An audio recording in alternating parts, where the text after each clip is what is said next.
السلام علیکم، دس از سمیع الہدا اور آج میں حاضر ہوں اپنے رمضان کے پہلے لیکچر کے ساتھ۔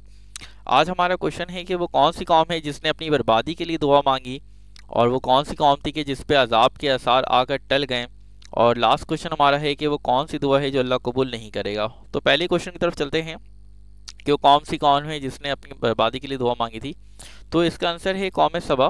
بیسیکلی قوم سبا پر اللہ تعالیٰ نے اپنے بہت سارے انعامات کیے تھے، احسانات کیے تھے، لیکن انہوں نے ناشکری یہ کی ان کے قوم کے امیروں نے کہ جیسے فار ایگزامپل جو امیر لوگ ہوتے ہیں نا، وہ غریبوں پر اپنا روب دبدبہ تبھی دکھا پاتے ہیں جب وہ غریب ہوں۔ اگر کوئی غریب رہے گا نہیں تو امیر شو بازی کس سے سامنے کریں گے اور اپنا روب اور دبدبہ کہاں دکھائیں گے؟ تو یہ ان کے ساتھ ایشو آئے گا۔ جیسے ابھی آپ نے دیکھا ہے کہ یہ جو اپنا انڈیا کا کوئی امبانی تھا، تو 12,000 کروڑ تک آتا ہے، کسی نے بتایا تھا کہ اس نے شاید 12,000 کروڑ تک پری ویڈنگ ایونٹ میں انویسٹ کر دیے صرف شو کے لیے۔ تو اگر کوئی غریب ہوتا ہی نہیں تو وہ پھر کیسے انویسٹ کرتا؟ سبھی لوگ پھر اگر اتنے پیسے انویسٹ کر رہے ہوتے ہیں تو وہ وہاں پہ نمایاں تو نہیں ہوتا کہ وہ اس نے اتنے پیسے انویسٹ کیے ہیں۔ تو اسی طرح آپ کو پتہ ہے کہ اگر ہمیں دوسرے ملک جانا پڑتا ہے تو امیر لوگ جو ہیں ہوائی جہاز میں جاتے ہیں، لیکن جو غریب لوگ ہیں وہ ٹرین کے دھکے کھاتے ہیں۔ پھر ان میں امیروں میں بھی کیٹیگری ہوتی ہے کہ کچھ جو ہے اے کلاس میں سفر کرتے ہیں، کچھ سی کلاس میں کر رہے ہوتے ہیں۔ پھر ہوائی جہاز الگ سے اپنا کوئی نہیں رکھ سکتے، ایسے عمران خان اپنے الگ سے ہوائی جہاز میں آتا تھا۔ تو یہ ڈفرینسز کیوں ہیں؟ کیونکہ کوئی امیر ہے کوئی غریب ہے۔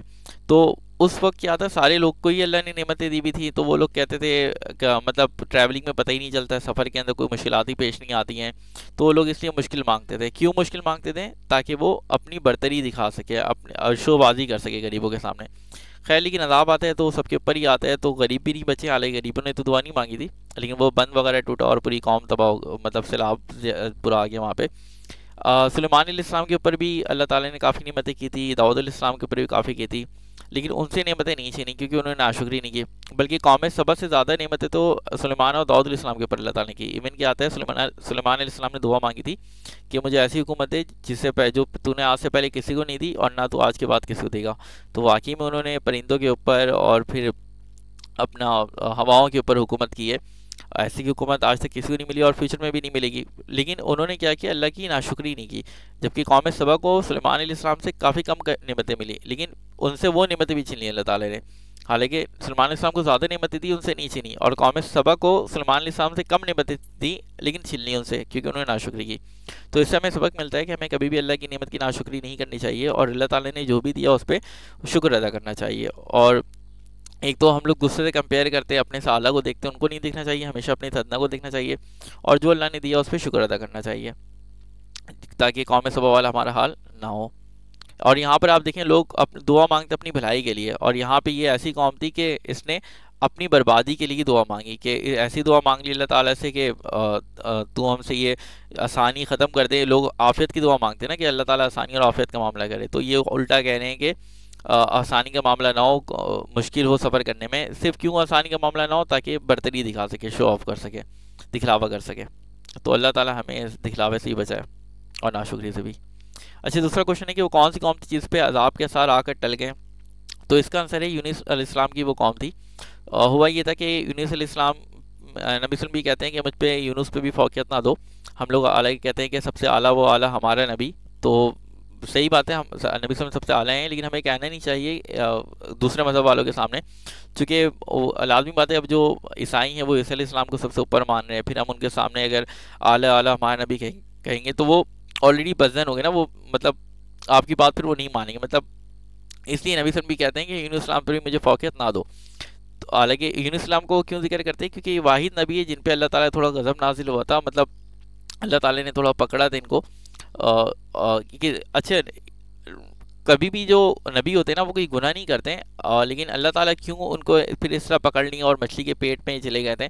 چونکہ جو جتنے بڑے لوگ ہوتے ہیں نا ان کی چھوٹی سی خطا بھی ہوتی ہے نا وہ بہت بڑی ہوتی ہے، چونکہ وہ لوگ اتنے بلند ہوتے ہیں، تو نبی کا رتبہ واقعی میں بہت بلند ہوتا ہے۔ تو ان سے غلطی کیا ہوئی تھی، خطا کیا ہوئی تھی کہ اللہ تعالیٰ کی پرمیشن آئی نہیں تھی، اللہ تعالیٰ نے انہیں حکم دیا نہیں تھا، لیکن اپنی قوم کو چھوڑ کر چلے گئے تھے، تو قوم کے اوپر پھر عذاب کے آثار آئے تھے۔ تو یہ واحد قوم ہے کہ عذاب کے آثار آنے کے بعد ان کے اوپر سے وہ عذاب ٹل گیا۔ فرعون، ورنہ یہ ایسا ہوتا نہیں ہے۔ فرعون کا بھی ہمیں پتہ ہے کہ فرعون نے جب عذاب کے آثار دیکھے، جب اس کو پتہ چلا مرنے والے ہے، تو اس نے بھی کہا تھا کہ فرعون میں موسیٰ کے اللہ پر ایمان لاتا ہوں. اس نے بھی نہیں کہا اللہ پر, بہت سارے اللہ ہو سکتے تھے مراد, اتنے سارے خدا ہوتے تھے اس وقت, وہ لوگ بھی بتوں کی پوجا کرتے تھے. تو موسیٰ کے اللہ کہا تاکہ کلیئر ہو جائے کہ ڈاؤٹ نہ رہے, لیکن اللہ نے توبہ قبول نہیں کی. اسی طرح قوم کو واقع کہ جب قوم پہ عذاب کے عذاب نازل ہو جاتے ہیں تو اثار آنے کے بعد وہ توبہ قبول نہیں ہوتی, لیکن ان کی توبہ قبول ہو گئی.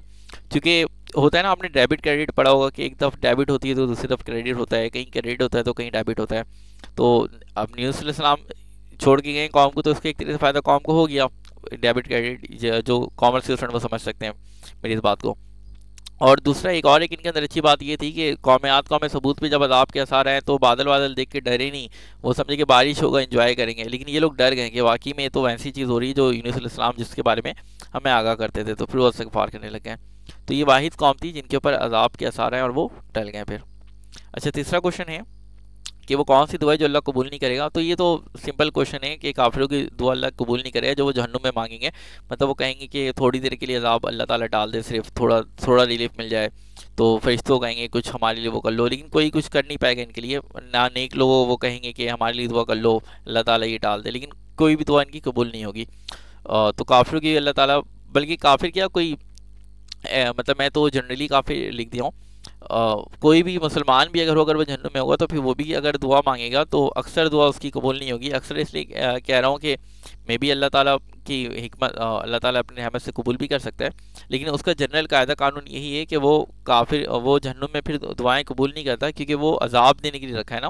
تو عذاب کے وقت پھر وہ نہ عذاب میں کمی کرتا ہے اور نہ ہی وہ کوئی دعا قبول کر رہا ہوتا ہے.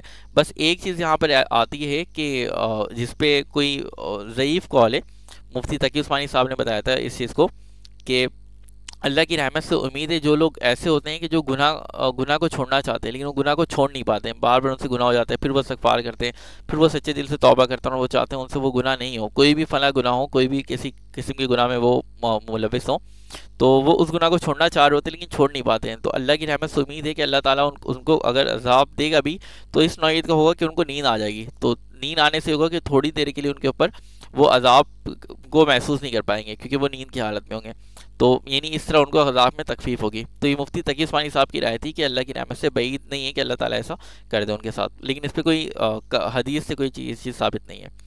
تو آئی ہوپ کہ آپ کو کلیئر ہو گئے تینوں سوال کے جواب. اگر لیکچر اچھا لگا ہو تو اسے لائک کر دیں, کمنٹ میں اگر آپ پوچھنا چاہیں کوئی مزید کوشچن تو پوچھ سکتے ہیں, اور چینل کو سبسکرائب کر دیں اور تاکہ مزید ایسے لیکچر آپ دیکھ سکیں, اور شیئر کر دیں اپنے فرینڈس اینڈ فیملی کے ساتھ, کیونکہ یہ ایک صدقہ جاریہ ہے, جتنا آپ نالج بانٹیں گے نالج بانٹنے سے بڑھتی ہے. اور رمضان میں تو آلریڈی ایک نیکی کا عمل 70 گنا بڑھ جاتا ہے, اور کچھ حدیث میں آتا ہے کہ 10 سے 70 گنا تک 10 سے 700 گنا تک اللہ تعالیٰ بڑھا دیتا ہے. تو جتنا ہو سکے اپنی فرینڈس فیملی کے ساتھ شیئر کر دیں تاکہ آپ بھی اس صدقہ جاریہ کو کما سکیں. اللہ حافظ.